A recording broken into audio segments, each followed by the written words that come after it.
बिस्मिल्लाहिर्रहमानिर्रहीम 14 चैनल की तरफ से मैं हूँ चमन अली खान। मोहब्बत अहले बैत और इल्म दोस्ती ये दोनों लाजिम व मलजूम चीज़ें हैं। ये मुमकिन ही नहीं कि कोई अहले बैत से मोहब्बत करता हो और इल्म से दुश्मनी करे। हमेशा अहले बैत की मोहब्बत इंसान को इल्म दोस्ती पे मजबूर करती है और खुश नसीब हैं वो लोग कि जो न सिर्फ अहले बैत के मुहिब हैं बल्कि अहले बैत के मिशन की तबलीग और तरवीज के लिए अब शब और रोज अपनी काविशों में मसरूफ हैं। आज मैं एक और ऐसी ही शख्सियत से आपकी मुलाकात करवाने जा रहा हूं कि जो न सिर्फ खानवादा पैगंबर के फर्द हैं बल्कि इसके साथ साथ मोहम्मद वाले मोहम्मद अलैहिस्सलाम यानी अपने आबा व अजदाद की इल्मी खिदमात और उनकी इल्मी तबलीगात को वुसअत देने के लिए कोशां भी रहते हैं। आज की हमारी इल्म दोस्त शख्सियत सैयद इलियास हैदर काज़मी है।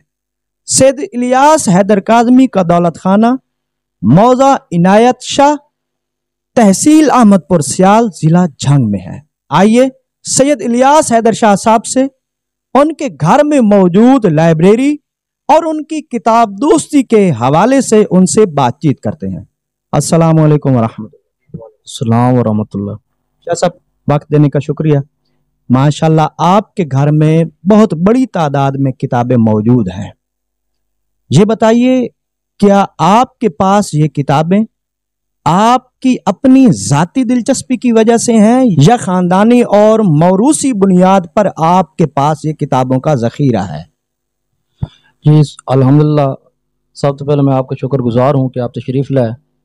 और मौलाना साहब, हमारे जो बुज़ुर्गों का जो सिलसिला था और उन्हीं की वजह से ये ज़ौक़ और शौक़ मुझे भी पैदा हुआ और अल्हम्दुलिल्लाह कि मेरे पास काफ़ी कुतब मौजूद हैं और कुछ कुतब बुज़ुर्गों से वसूल हुई, कुछ कुतब ख़ुद मैंने ख़रीदी हैं।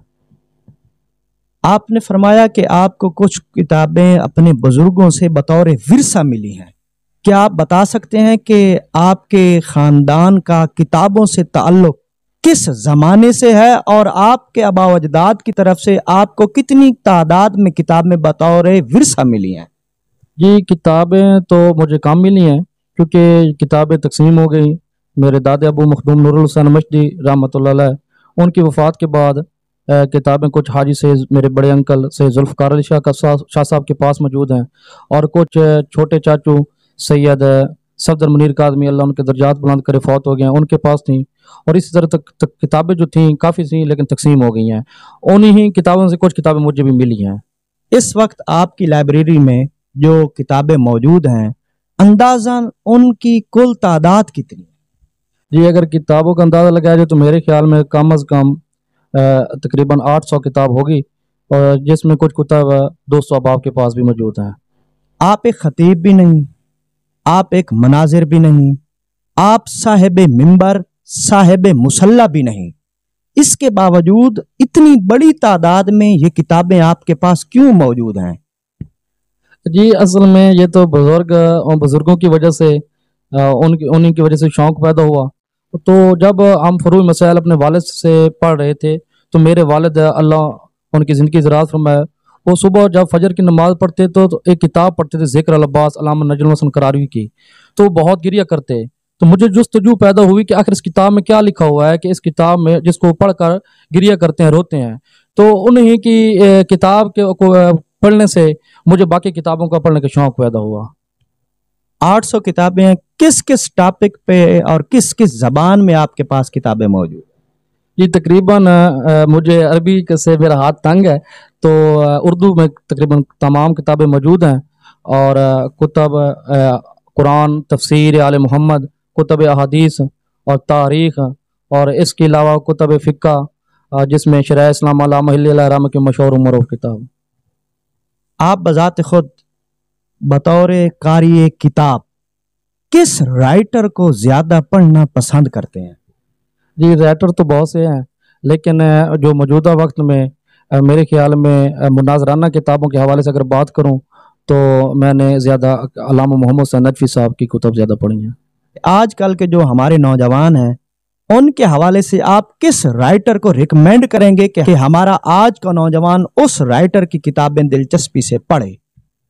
جی میں نوجوانوں سے یہی عرض کرتا ہوں کہ وہ اپنا حسین امینی کی کتاب جو ہے شیعت کا مقدمہ وہ ضرور گھر میں رکھیں اور پڑھیں۔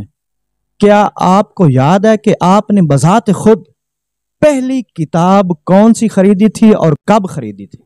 جی کتابیں تو میں نے کافی خریدی ہیں، لیکن سب سے پہلے جو میں نے نہج البلاغہ اور صحیفہ آل محمد، زبور آل محمد جسے صحیفہ کاملہ بھی کہتے ہیں، اور اس کے علاوہ اپنا خطبات اکادمی علامہ جان علی شاہ اکادمی صاحب کی، اس وقت 2009 میں ان کی کتابیں لیں اور پڑھیں، اور تربیت اولاد، اس طرح کی کتابیں تھیں جو میں نے پڑھی اور خود خریدی تھی۔ کوئی ایک ایسی کتاب جس کو خریدنے میں، جسے لینے میں آپ کو انتہائی مشکلات کا سامنا کرنا پڑا ہو؟ جی الحمدللہ کوئی ایسا نہیں، کیونکہ میرے والد اور میرے بزرگ جو چچا اور جہاں بھی جاتے ہیں، جب میں انہیں کال کرتا ہوں کوئی نہ کوئی کتاب لے کر ضرور آ جاتے ہیں، مجھ تک پہنچ جاتی ہے۔ اچھا یہ بتائیے کہ قرآن پاک کے علاوہ کون سی ایسی کتاب ہے جس کے ہونے پہ آپ کو بڑا فخر ہے کہ میری لائبریری میں یہ کتاب موجود ہے؟ جی کتاب نہج البلاغہ جس میں نے بہت پڑھا ہے، اور نہج البلاغہ کے بعد حسین امینی کی کتاب پہلے بھی ذکر کر چکا ہوں، شیعت کا مقدمہ، اور اس کے علاوہ یوسف حیدر ثقلین کی کتاب ہے نماز اہل بیت۔ کوئی ایک ایسا علمی موضوع جس کے حوالے سے آپ یہ سمجھتے ہوں کہ اس پہ ہمارے رائٹرز کو، ہمارے مصنفین کو کام کرنے کی ضرورت ہے؟ انی تارکوں فی ثقلین کتاب اللہ وطرتی، اس پہ ہزاروں اعتراضات ہوتے ہیں، جس کا ہمارے بزرگوں نے جوابات بھی دیے، تو اس پہ اور بھی جوابات دینے چاہیے۔ موضع عنایت شاہ میں کافی زیادہ تعداد میں علم دوست حضرات اور خصوصاً سادات کی ایک بہت بڑی تعداد ہے کہ جو علم دوست ہیں، کیا آپ کے ذہن میں کوئی ایسا منصوبہ ہے کہ آپ سادات مل کر کوئی مشترکہ طور پر کسی گرینڈ لائبریری کی بنیاد رکھیں؟ جی میری تو خواہش ہے، اور الحمدللہ انشاءاللہ پوری بھی ہوگی۔ تو قبلہ میں مشکور ہوں قبلہ سید مہدی حسن کاظمی صاحب کا، جو وقتاً فوقتاً ہماری رہنمائی کرتے رہتے ہیں اور تجاویز دیتے ہیں، اور انشاءاللہ ان جیسے دوست احباب شفقت فرمائیں گے تو ضرور ہم لائبریری کا قیام کریں گے۔ سید علی شاہ صاحب، وقت دینے کا انتہائی شکریہ۔ سامعین و ناظرین محترم، ایک علم دوست شخصیت کی آپ نے کتاب دوستی کے حوالے سے، لائبریری کے حوالے سے گفتگو سنی۔ میں امید کرتا ہوں کہ آپ تمام دیکھنے والے اور سننے والے حضرات بھی کتاب دوستی کے اس سلسلے کو مزید وسعت دیں گے اور اپنے گھر میں باقی ضروریات زندگی کی طرح بیٹھک اور کچن کی طرز پر ہر گھر میں ایک بک کارنر ضرور بنائیں گے۔ والسلام علیکم ورحمۃ اللہ وبرکاتہ۔